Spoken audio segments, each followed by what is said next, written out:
আসসালামু আলাইকুম এভরিওয়ান, সবাই কেমন আছেন? আশা করি সবাই ভালো এবং সুস্থ আছেন। আজকের ভিডিওর টপিকটি হচ্ছে হর্নেট 2.0 নিয়ে। ইতিমধ্যেই আপনারা অনেক ভিডিও দেখে ফেলেছেন। আমি আজকে আমার এই ভিডিওতে এই বাইকের কিছু ইন্টারনাল জিনিসের ইনফরমেশন আপনাকে দেওয়ার চেষ্টা করব, যাতে করে আপনার বাইকটি কিনতে আরেকটু বুঝতে সুবিধা হয়। চলুন শুরু করা যাক। আমি এই বাইকটার ইনফরমেশন তিনটি ধাপে দেওয়ার চেষ্টা করব। প্রথম ধাপটি হচ্ছে পরিবর্তন, অর্থাৎ কি পরিবর্তন সংগঠিত হয়েছে এই বাইকটাতে।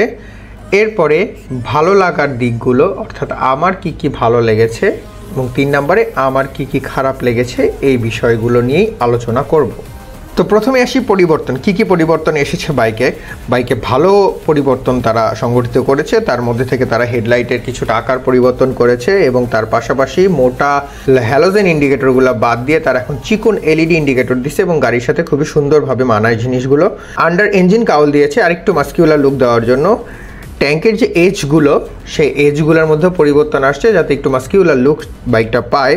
ইনস্ট্রুমেন্ট ক্লাস্টারের মধ্যে চেঞ্জ আসছে। কি পজিশন চেঞ্জ হয়েছে, আপসাইড ডাউন শোয়ার একটা সাসপেনশন ইউজ করছে, উইচ ইজ গুড এনাফ। তাছাড়াও সিঙ্গেল চ্যানেল বশের এবিএস ইউজ করছে। এক্সস্টের লুকের মধ্যে কিছুটা চেঞ্জ আসছে এবং সেটা দেখতে আর একটু সুন্দরই লাগতেছে। ফ্রন্ট টায়ার সাইজের মধ্যে চেঞ্জ আসছে। আগে ছিল 100 সেকশনের টায়ার, এখন সেখানে দেওয়া হয়েছে 110 সেকশনের টায়ার। স্লিপার এবং অ্যাসিস্ট ক্লাস দিয়েছে। এফআই সমৃদ্ধ একটা ইঞ্জিন দিয়েছে এবং এফআইটা কিন্তু নর্মাল এফআই না, ইট ইস পিজিএমএফআই, অর্থাৎ প্রোগ্রামেবল ফুয়েল ইঞ্জেকশন সিস্টেম।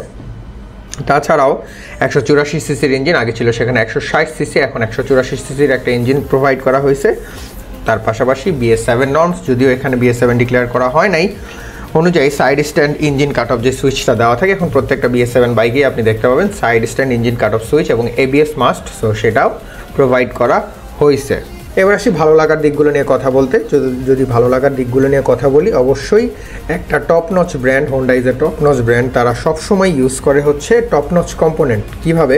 যেমন হচ্ছে ব্রেকিং সিস্টেম, তারা নিশিনের ব্রেকিং সিস্টেম ইউজ করছে, হুইচ ইজ জাপানিজ ব্র্যান্ড। যদি আমি আসি টিভিএস বা বাজাজ, তারা সবসময় দেখবেন যে লোকাল ব্র্যান্ড বা দেশীয় ব্র্যান্ডগুলো ইউজ করে। যেমন বাজাজে ইউজ করা হয় এন্ডিউরেন্সের ব্রেক সিস্টেম, বা যদি বলি টিভিএসে ইউজ করা হয় এইচটির ব্রেক সিস্টেম। বাট সেখান থেকে কিন্তু কস্ট কাটিং হয় বলেই কিন্তু বাইকগুলো কম দামে সেল করা যায়।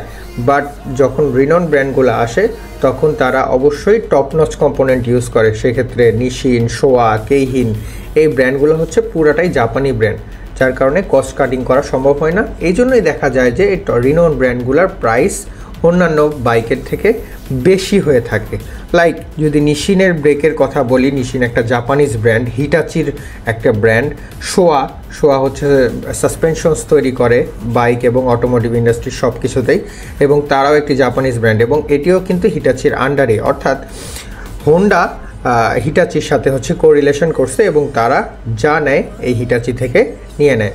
হিটাচি পুরোটাই একটি জাপানি ব্র্যান্ড। যদি বলি নিশিন 1953 সালে ইস্টাবলিশ হয়েছে, শোয়া 1938 সালে ইস্টাবলিশ হয়েছে, এবং কেইহিন তারা তৈরি করে হচ্ছে অল কার্বোরেটর অর্থাৎ এফআই সিস্টেমসগুলো, এবং ওইটাও একটা জাপানি ব্র্যান্ড হিটাচির আন্ডারে, এবং সেইটাও কিন্তু 1956 সালে ইস্টাবলিশ হয়েছে।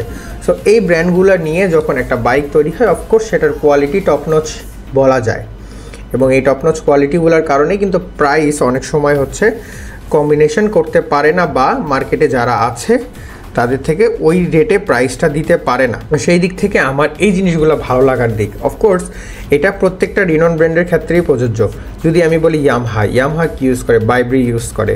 ইয়ামাহার ব্রেকিং সিস্টেম কি, ইয়ামাহার এবিএস সিস্টেম কি, এবিএস সিস্টেম হচ্ছে অ্যাডভিক্সের ইউজ করে। পুরো জিনিসটাই আসলে এই রকম জাপানিজ ব্র্যান্ডগুলো ইউজ করা হয়, যার কারণে প্রাইস রেঞ্জটা বেশি পড়ে যায়। এবার আসি আমার খারাপ লাগার দিক। আসলে তেমন কোনো খারাপ লাগার দিক না থাকলেও, এবং বাইক আসলে অল্প সময় দেখে বুঝে খারাপ লাগার দিকগুলো বলাটা এত সহজ না, তবুও যে জিনিসগুলো বাহ্যিকভাবে খারাপ লেগেছে সেটা হচ্ছে আমার পার্সোনাল খারাপ লাগার কথাগুলোই বলছি। সেটা হচ্ছে ব্যাক প্যানেল আর পিছনের লাইট। এটা যদি আরেকটু শার্প এজ থাকতো তাহলে আরেকটু স্পটিয়ার লুক আসতো।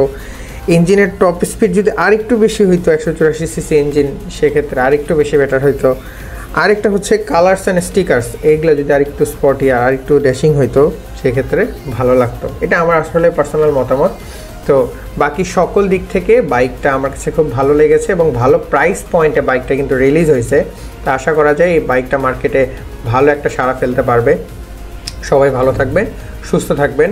ইনশাআল্লাহ এটার পুরো রিভিউ চালানোর পরে দেওয়ার চেষ্টা করব, একটু সময় নিব বাট দেওয়ার চেষ্টা করব। সবাই ভালো থাকবেন। আসসালামু আলাইকুম।